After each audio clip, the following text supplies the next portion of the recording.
না, আমি কতক্ষণ হলো অপেক্ষা করছি, কিন্তু কাজল তো এখনো এলো না। তাহলে কি আজ কাজল স্কুলে আসবে না? তাহলে এই বিনিশিতের মালাখানি এখন আমি কার গলে দেব?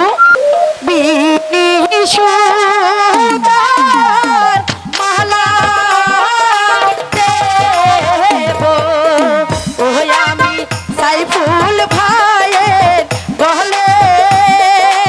ও ও হাইরে সাইফুল ভাইয়ের গলে।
ওর সঙ্গে আমি কিছুতেই কথা বলবো না, এই আমি বলে দিলাম।